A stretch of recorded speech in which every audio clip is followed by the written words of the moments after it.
तू रे माझा मित्र या मालिकेच्या पुढील भागामध्ये आपण पाहणार आहोत सात्विक फॅशनला एक खूप मोठी डील भेटलेली असते आणि त्याचा मालक हा अर्णवला येऊन भेटतो आणि बोलतो, सात्विक फॅशन तुमचीच आहे ना, आमच्या कंपनीने तुमच्याबरोबर ही डील कन्फर्म केलेली आहे. आणि तेव्हा अर्णव आणि ईश्वरी दोघेही आनंदित झालेले असतात. त्यानंतर आपण पाहतो वल्लरी स्वतःशी बोलते, काही जरी झाले तरी मी सात्विक फॅशन हे पुन्हा अर्णव आणि ईश्वरीला मिळू देणार नाही. त्यानंतर आपण पाहतो घरामध्ये सर्वांच्या समोर बाबा ही अर्णवला बोलतात, अर्णव मला तुला खूप महत्त्वाचं बोलायचं आहे.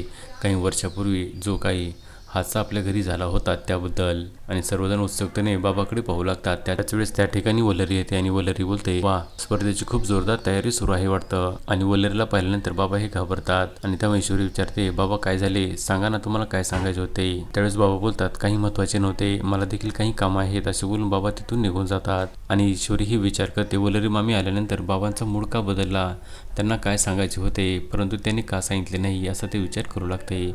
आता पुढे येणाऱ्या भागामध्ये बाबांना नक्की काय सांगायचे होते हे अर्णव आणि ईश्वरीला समजणार का, हे पाहणे अतिशय रंजक ठरणार आहे. तू रे माझा मित्र या मालिकेचे सर्व अपडेट्स पाहण्यासाठी आमच्या चॅनलला लाईक करा, शेअर करा आणि सबस्क्राईब करायला विसरू नका.